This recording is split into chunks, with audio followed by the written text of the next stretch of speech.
Hey everybody, welcome back to another episode of Conspiracy Idiocy. It's a show where we look at the more strange and bizarre conspiracy theories out there, we analyze them, and essentially it's truth or fake them. Today we are looking at the mysterious Denver airport and the conspiracy around it. I'm not sure if I believe it, but there are definitely some interesting things around it. And researching it feels like the people who made Denver Airport wanted there to be a conspiracy theory around it, but we'll get into it. The conspiracy theories most commonly claim that Denver Airport is a new secret headquarters for the Illuminati, New World Order, or reptoids. Boy oh boy, can't wait till we do an episode on reptoids. Denver Airport is also the largest airport in America by size. By traffic, that goes to the Hartsfield-Jackson Airport in Atlanta. Go Falcons. The airport was built in 1995 on 34,000 acres.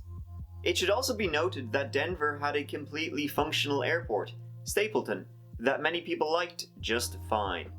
Stapleton was only 6 miles from Denver. The new Denver airport's construction forced the Stapleton International Airport to shut down, though it used more gates and runways than Denver International Airport. So there was really not a whole need to build Denver Airport in the first place, unless you needed construction to hide an even larger project that was going on underneath. And this is where the conspiracies begin.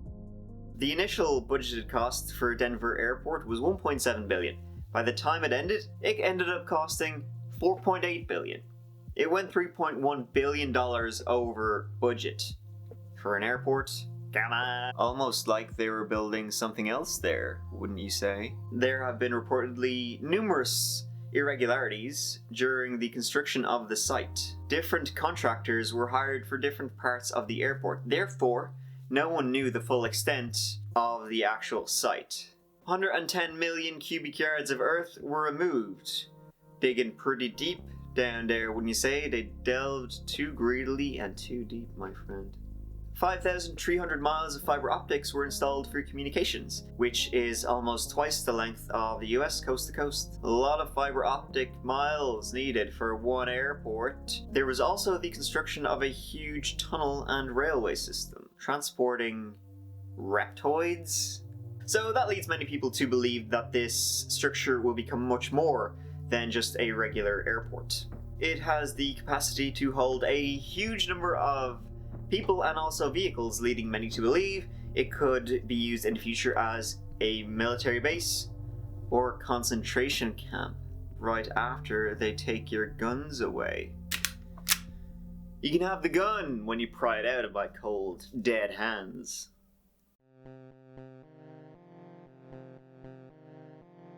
So the proof or evidence that something is going on in Denver Airport, it feels like the builders, architects, designers, whoever, wanted to troll conspiracy theorists by how much there is in here. Like, you'd be amazed. Like, it literally felt like if they wanted to make fun of conspiracy theorists, they would put this much here. Though, if it was built as a new secret headquarters for the New World Order, or whatever, man, they're doing a terrible job of hiding it, if it really is. Let's take a look at some of the weirder stuff they have in Denver International Airport. First off, we have Satan's horse. It's terrifying, let's not mince words. It is a 32-foot high fiberglass stallion with the veins popping out of its whole body and demonic eyes that glow red. Metal as fuck. It's also haunted. The horse killed its creator while he was working on it. A portion of the sculpture came loose and smashed into him, causing fatal injuries. That is one haunted horse, my friend. So why is it there? It's one of the horsemen of the apocalypse, duh. I also wonder what's going on with its butthole. Next we have the Masonic capstone. The stone is situated in the Great Hall of the airport, which is another Masonic term. There are Masonic symbols on the stone. The capstone mentions New World Airport Commission. This particular commission does not exist, so it most likely refers to the New World Order. There is also a time capsule buried under the stone to be opened in 2094. The year they take over. There are also these really weird murals on the wall, and they are supposed to represent peace, harmony, and nature. The first one is titled Peace and Harmony with Nature. At the center of the piece, sad children with extinct animals and plant species. In the background, a forest on fire, and further back, a city on fire. Supposed to represent modern day society, I guess. One of the children holds a Mayan tablet depicting the end of civilization. At the bottom of this peaceful painting, we see 3 open caskets containing dead girls from different cultures. Left is a black woman, center is a native woman, and right is a white woman. Why are they laying there with the other animals? Are we predicting the extinction of those races? The girl on the right holds a Bible and a yellow Juden star used by the Nazis to identify Jews. It seems to symbolize the death of Judeo-Christian beliefs. Next up is titled Children of the World Dream of Peace. Oh, sounds lovely. It's a 2-parter, this one. Children of all colors dressed in folklore costumes give weapons. Obviously, it's about peace, because with all the subtlety of a sledgehammer, it says peace there in the center. And we can see nations who were historically at war with each other together giving weapons to the guy in the center. We have Ireland and the UK, America and Russia, Iraq and Iran, Taiwan, Tibet and China, Pakistan and Israel, etc. To me, it kind of looks like they're giving the swords to the guy in the middle to build some kind of super weapon, which is badass. Apparently, the blonde kid in the center is wearing some kind of Bavarian German outfit, which people think is part of the conspiracy. Germans taking over the world or whatever. At it again, Jesus, Germans are mad for taking over the world. The second part of the mural is... It has a big and aggressive militaristic figure dressed in a Nazi-like uniform with a gas mask. His hands are holding a rifle and a scimitar that is rather violently stabbing a peace-bearing dove. On the left is depicted an endless lineup of crying people. It's pretty weird for an airport to show this. I mean, in an art gallery or something, this would be perfectly normal. Again, this is a public airport. Also, the scimitar is often used in Masonic imagery, so chalk that one up. The final mural. It is oddly reminiscent of the Garden of Eden. The world now lives in peace after the horrific events that have taken place. All the murals, when viewed in sequence, depict a massive genocide, followed by the formation of a now less populated, harmonious new world. So, are we witnessing the New World Order's plans for me, and for you, and for your family? To sum up, the murals clearly depict admitted goals you can read in documents calling for a new world order. Massive depopulation of the earth, death of Judeo-Christian beliefs, one world government, restoration of nature. Moving on. It has a runway, shaped like a swastika. I mean, I can clearly see it. You'd think that when they were designing it, they would be like, do you think this looks a bit like it? No. That's the thing about Denver Airport. I mean, if it was just one of these things, you'd be like, well, that's kind of weird.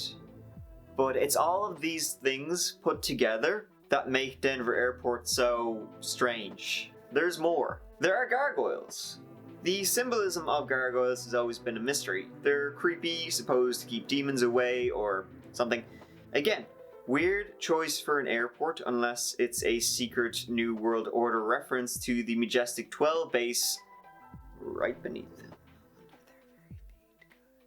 The floor of the airport also has strange, weird symbols. There's a black disk which is orbiting the sun. Many also claim that the airport has miles and miles of underground tunnels running underneath it, and that there's even a huge military base down there. One Redditor who worked there claimed it can be converted into a military base in about 2 hours. Though I think most airports can be converted into military bases in about 2 hours. Land a lot of jets there. It's a military base. Plus, airports are, you have lots of security, you're pretty well defended, so. And here's more. There was a mysterious plane that was spotted, circling Denver, spreading chemtrails, no doubt. Am I right?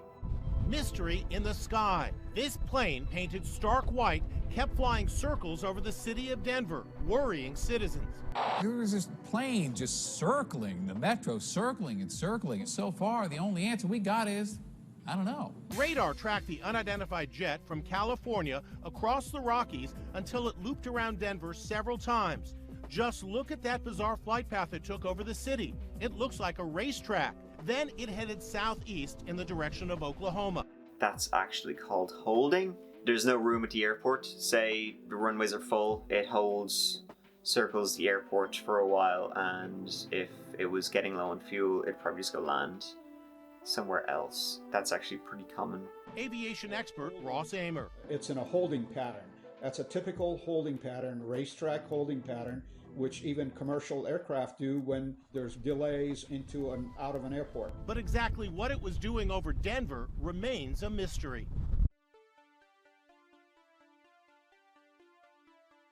So now we get to the section of the video where we take the evidence apart, piece by piece.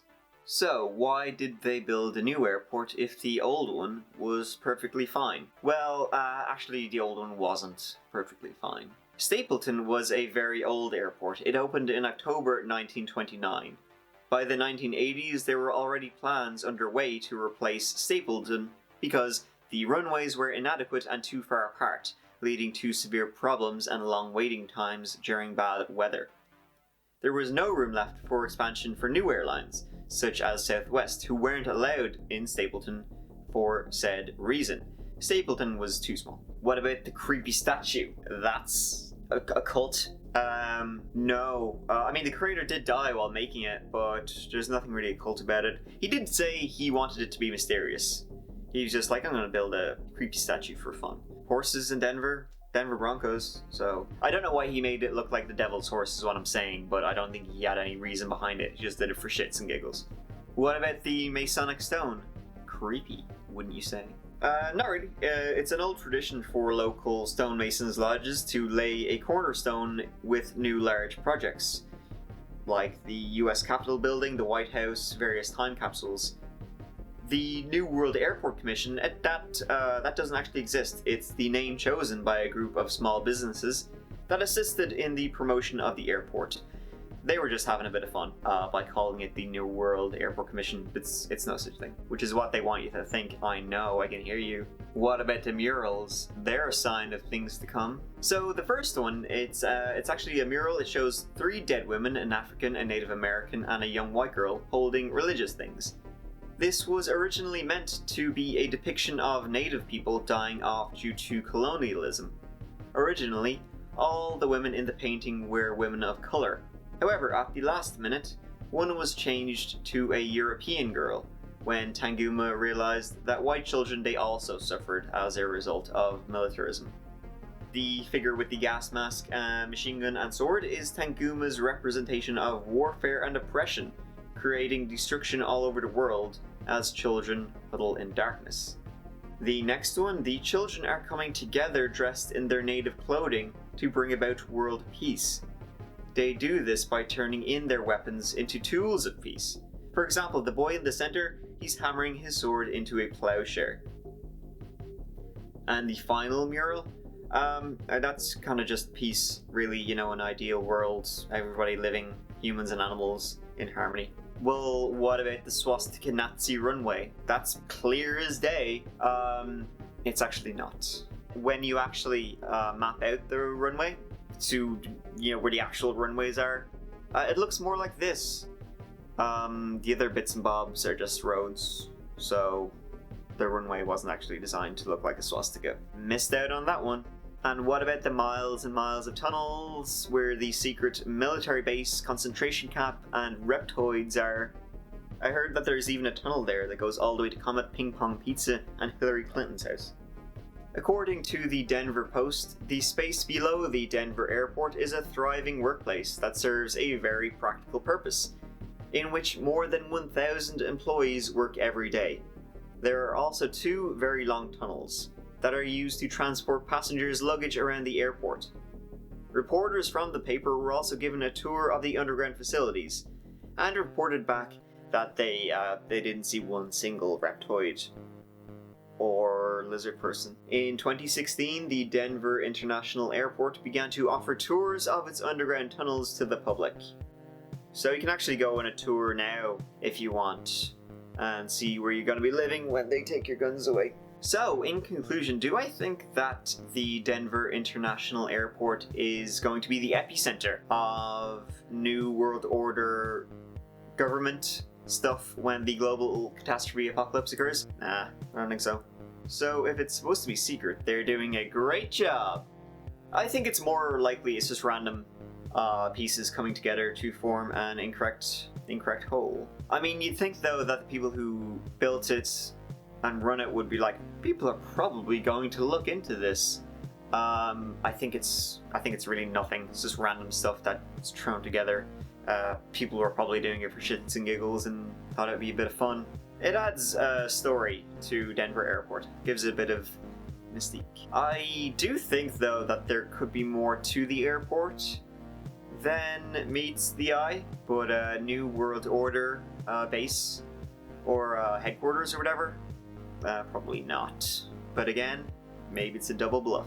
Thanks for watching, guys. Hope you enjoyed the video. Another episode of Conspiracy Idiocy. I'll see you in the next video, which will be sometime. Probably before Wednesday. Actually, it'll be on Saturday, but yeah, it'll be up. You'll see it. Alright, thanks for watching, guys. Like it.